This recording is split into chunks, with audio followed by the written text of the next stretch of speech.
In the present, every company on the Asian continent holds power over both federal and state prisons. These companies use their influence to mistreat prisoners through macabre games that are viewed and enjoyed by powerful people. At the beginning of the film, new inmates are admitted to a federal prison in China. They are all lined up and asked for their names and crimes. Among the criminals is Riki, 20 years old, who has been sentenced to 10 years in prison for assault and homicide. Riki is not like the usual submissive prisoners. He doesn't bother, listening to the guards, and does whatever he wants. The guards, for their part, do not tolerate him. So when the metal detector goes off because of Riki, they take advantage of the moment to show their dominance. They take him to the X-ray machine, which shows that there are bullets inside his body. The guards ask him why he didn't let the doctors remove them, to which he replies that they are souvenirs from the person he killed. No one dares to argue after that comment, and they let Riki in with the other inmates.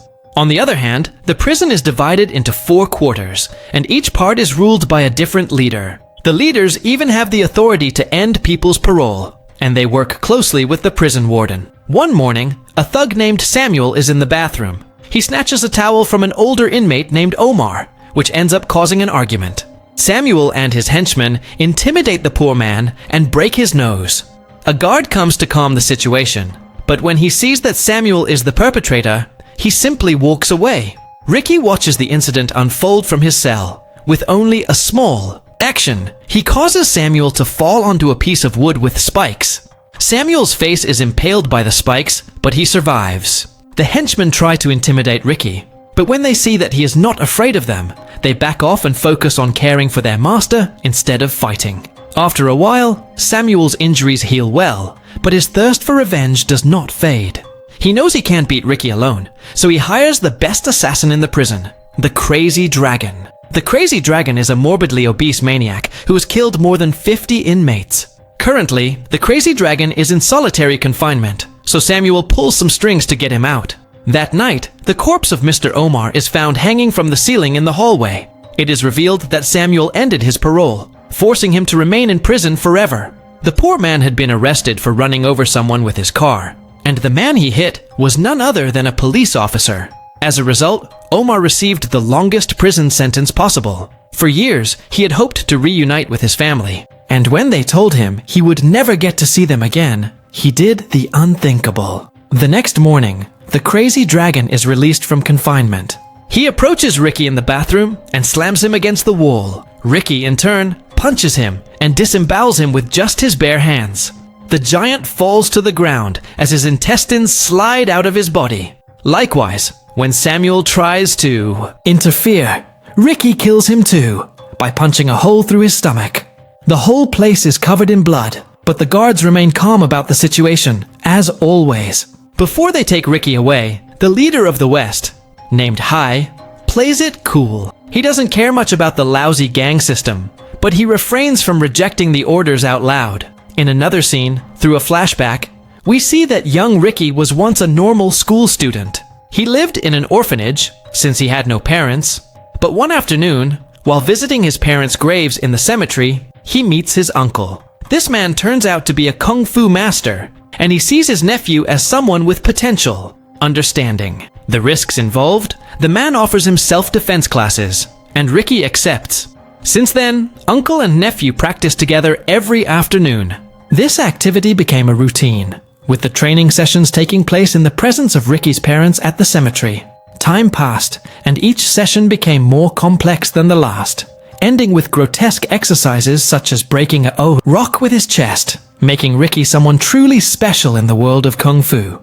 Back in the present, Riki is taken before the deputy director of the prison, named Hook. The man is broad-shouldered, has a prosthetic eye, and a powerful presence.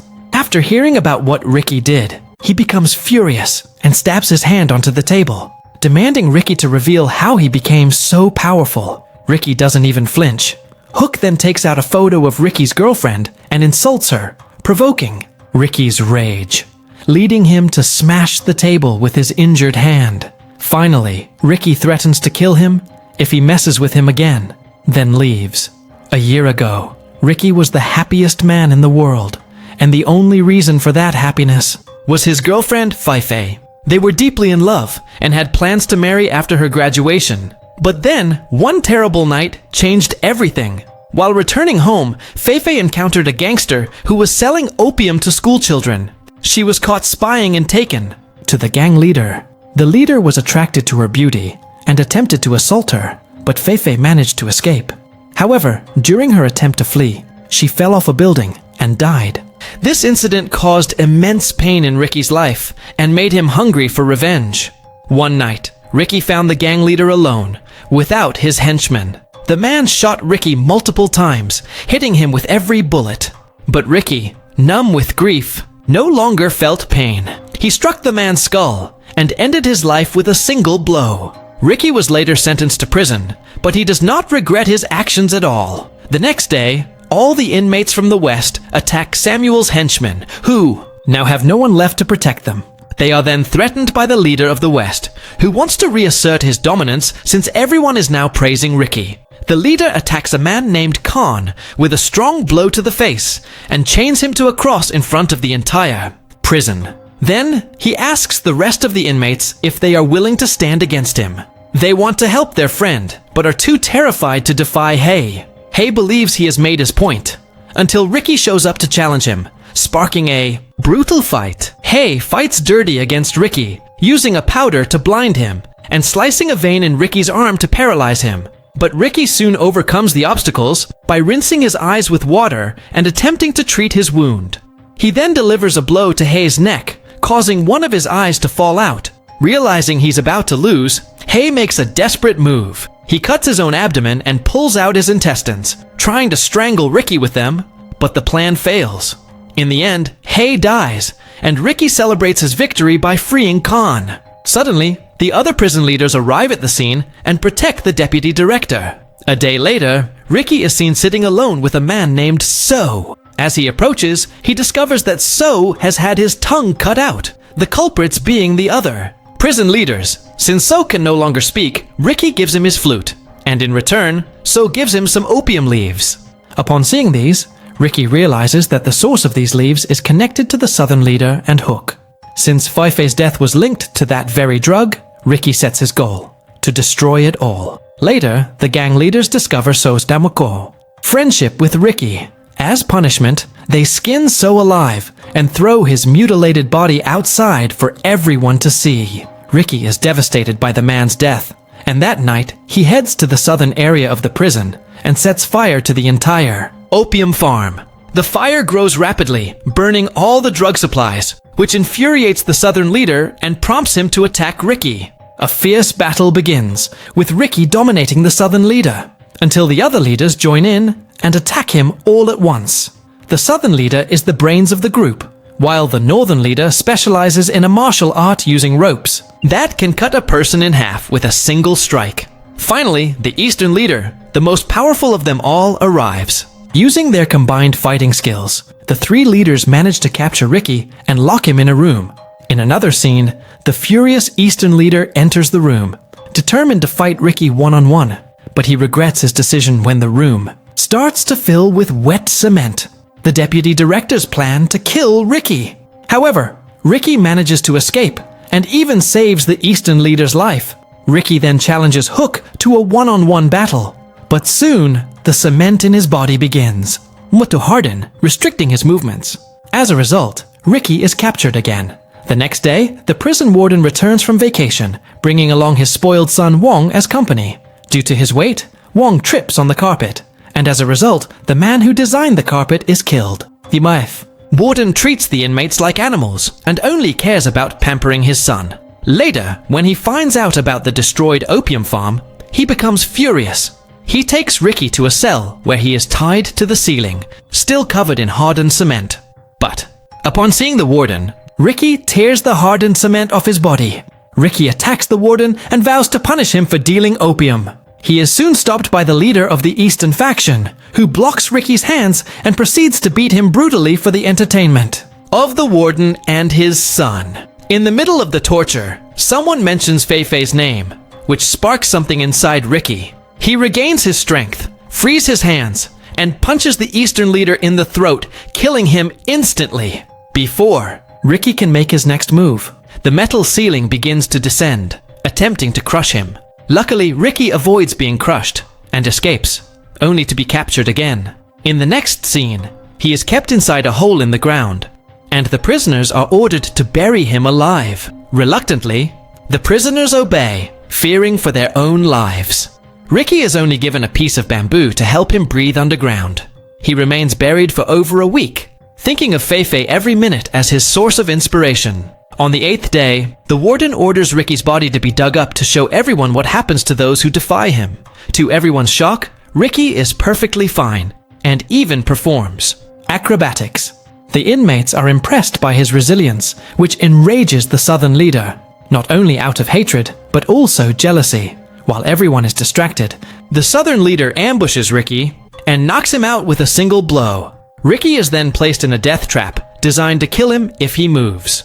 The warden is impressed by Riki's pain tolerance and asks him to join their gang, but Riki insults him.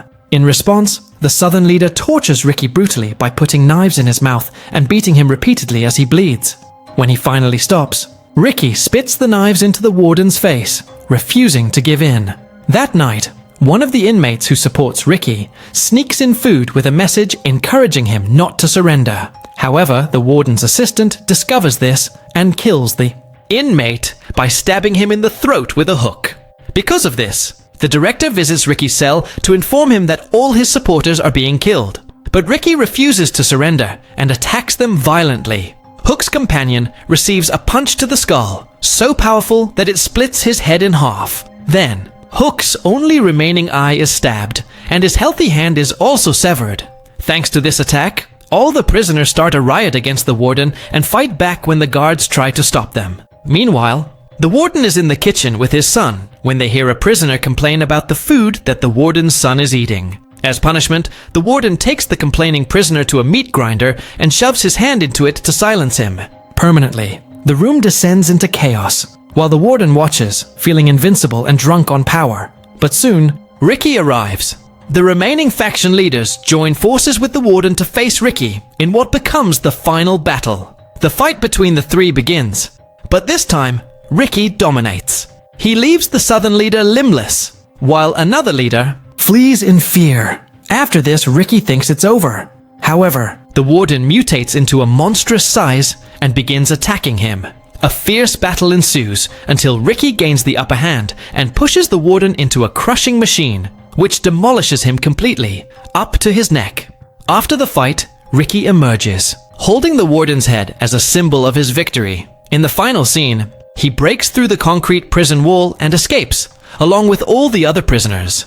This leaves us with a powerful moral, that family and loved ones can serve as our greatest inspiration in the face of any obstacle. Life is about using that inspiration to achieve greatness. And what better inspiration than the people we love? And so, the movie ends. I'm Bikash. Thanks for watching this recap. If you enjoyed it, don't forget to comment below and tell me what movie or series you want me to recap next.